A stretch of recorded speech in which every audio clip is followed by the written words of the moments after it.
তো হ্যালো বন্ধুরা, কেমন আছো সবাই? আশা করি সবাই ভালো আছো। তো আমি চলে এলাম আজকে ধোকার রেসিপি নিয়ে। এটা আমার ঘরে বানানো নয়, এটা হচ্ছে দোকানের একটা ধোকার পাউডার, যেটা তোমাদেরকে আমি করে দেখিয়ে দিচ্ছি কিভাবে করতে হয়। তো ফার্স্টে আমি ধোকার প্যাকেটটাকে কেটে নিয়েছি, নিয়ে যতটা আছে ততটা আমি আজকে যেহেতু সবটাই করব, তো এই জন্য আমি পুরোটা একটা বাটিতে সবটা ঢেলে নিয়েছি। তো এটা তুমি মানে নানা রকমের কোম্পানির পেয়ে যাবে। তো আমি এখানে কোম্পানি যেহেতু দেখানো দেখানো অ্যালাউ নেই, আমি ওই জন্য দেখাতে পারলাম না, সরি। তো এখানে আমি ধোকার প্যাকেটটা পুরোটাই ঢেলে নিয়েছি। তো এই যে দেখাচ্ছি আমি তোমাকে, এইভাবে ধোকাগুলো তৈরি হয়।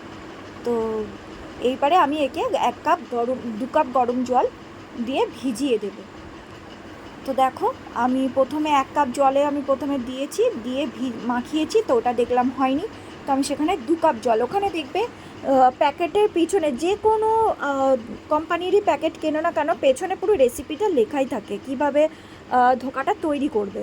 তো ওখানে লেখা ছিল 2 প্যাকেট মানে 1 প্যাকেট ধোকার মধ্যে 2 কাপ গরম জল। তো সত্যি তাই, আমি দেখলাম যে 2 কাপ গরম জলই লেগেছে এর মধ্যে।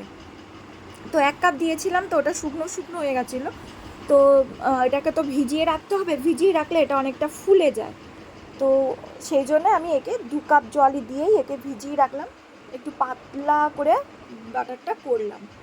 তো 2 কাপ জলে একে ভিজিয়ে রেখে তারপরে একে আমি 8 ঘন্টার জন্য রেখে দেবো। যে যতক্ষণ রাখতে পারবে খুবই ভালো কথা।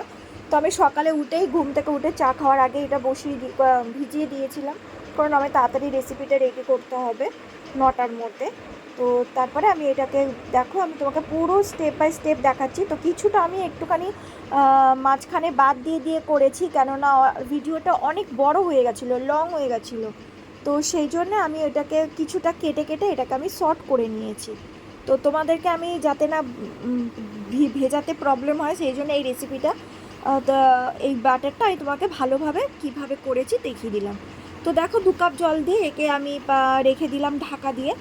তারপরে যখন আমি একে রান্না করছি, তো তোমাদেরকে আমি দেখিয়ে দিচ্ছি। তো কড়ার মধ্যে তেলটা আগে গরম করে নিয়েছি, সর্ষের তেলটা গরম করে নিয়ে এখানে আমি মানে চামচের, বড় যে চামচ হয়, 2 চামচের মতো আমি এখানে তেল দিয়েছি। দিয়ে তেলটা গরম হয়ে গেছে, হয়ে যাওয়ার পরে আমি এই বাটারটা ওর মধ্যে দিয়ে ওটাকে আমি নাড়াচাড়া করব। মানে যতক্ষণ না বাটারটা লাল হচ্ছে, তো ততক্ষণ পর্যন্ত আমি এটাকে নাড়াচাড়া করব। আর এর মধ্যে আমি দিয়ে দেব নুন আর চিনি। তো তোমরা দেখতে থাকো, পরপর স্টেপ বাই স্টেপ তোমাদের দেখিয়ে দিচ্ছি। তো এটাকে আমি কড়ার মধ্যে দিয়ে দিলাম, দিয়ে এবারে আমি দিচ্ছি চিনি। 1/2 চামচের মতো চিনি দিয়েছি, যেহেতু আমাদের মিষ্টিটা একটু কম খায়। তো তবুও এখানে তোমরা যদি পারো তো 1 চামচই দিও, তাহলে ধোকাটা একটু মিষ্টি মিষ্টি হয়। তো আর দিয়েছি এখানে 1/2 চামচের মতো নুন। তো চামচে বেশি হয়ে যাবে বলে আমি ওই জন্য হাত দিয়ে একটু ছড়া দিয়ে দিয়েছি। দিয়ে এবারে এটাকে আমি ব্যাটারটাকে ভালো করে কড়াতে কিছুক্ষণ ধরে এটা নাড়াচাড়া করতে হবে, মানে কন্টিনিউ এটাকে নাড়াচাড়া করতে হবে, নাহলে তলায় ধরে যাবে। তো এটাকে আমি নাড়াচাড়া করে একটু শক্ত করে নেব। আর যতক্ষণ না লাল হবে ততক্ষণ পর্যন্ত, এই কাঁচা ভাবটা চলে যাবে ততক্ষণ পর্যন্ত এটাকে নাড়াচাড়া করে নিতে হবে। তো তোমরা দেখতে থাকো। তো দেখো, আমার এখানে করতে করতে হয়ে গেছে, তোমাদের দেখিয়ে দিচ্ছি। তো এটা পুরো আমার রেডি হয়ে গেছে। তো থালার মধ্যে আমি একটু থালাটাকে তেলে মাখিয়ে নিয়েছি, সাদা তেল দিয়ে মাখিয়ে নিয়ে তারপরে আমি এই ব্যাটারটা ওর মধ্যে দিয়ে দিয়েছি। তো গরম থাকা অবস্থায় একে হাত দিয়ে দিয়ে আমাকে সেভ করে নিতে হবে। আর যতক্ষণ না ঠান্ডা হবে ততক্ষণ কিন্তু এটাকে কাটা যাবে না, তাহলে ভেঙে যাবে। যখন ব্যাটারটা ঠান্ডা হয়ে যাবে তখন তুমি ওটাকে ছুরি দিয়ে কাটলে কি সুন্দর পিস পিস করে কাটা যায়, যেটা তোমাদের স্টেপ বাই স্টেপ আমি দেখাচ্ছি, দেখতে থাকো।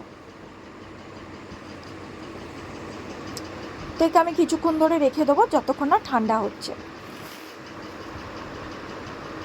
তো এইদিকে দেখো, ঠান্ডা হয়ে গেছে। আমি ছুরির মধ্যে একটু সাদা তেল মাখিয়ে নিয়েছি, নিয়ে এবারে আমি ওটাকে কাটিং করব।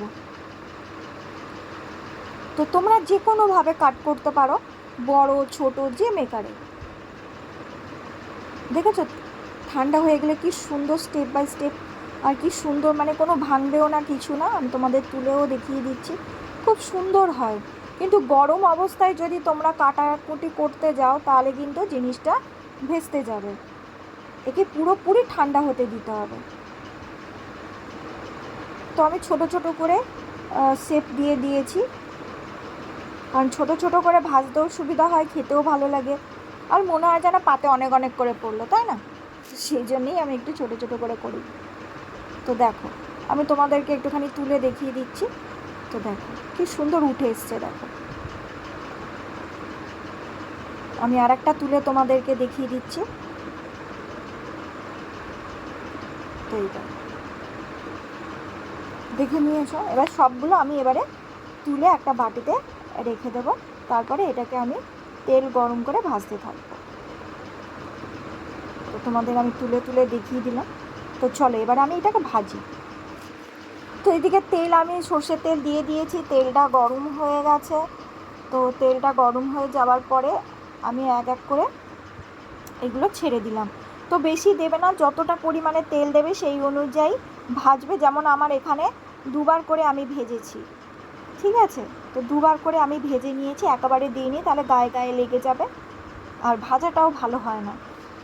তো এখানে আমি মচমচো করে ভেজে নেব। তো তোমরা দেখতে থাকো। তো ভিডিওটা লং হয়ে গেছে বলে আমি তোমাদেরকে পুরোপুরিভাবে দেখাতে পারিনি, কিছুটা কাট করে দেখাতে হয়েছে। তো এই দেখো, দেখেছো সব ভেজে নিয়েছি, নিয়ে ফার্স্টে ভাজা হয়ে গেছে লাল লাল করে। তোমরা যাতে বুঝতে পারো সেই জন্য তোমাদের দেখিয়ে দিলাম। তো এক এক করে আমি সব তুলে নিচ্ছি। এই ভাজাও তোমরা ডাল দিয়ে খেতে পারো, মানে আমাদের মাঝে মাঝে যখন ডাল হয় তো আমরা এই ভাজা, বিশেষ করে আমার মেয়ে তরকারির থেকে এই ভাজাটাই ভালো লাগে, তো ভালোবাসে ও, তো সেই জন্য ওর জন্য আমি কিছুটা ভাজা রেখে দেবো আর কিছুটা তরকারি করবো।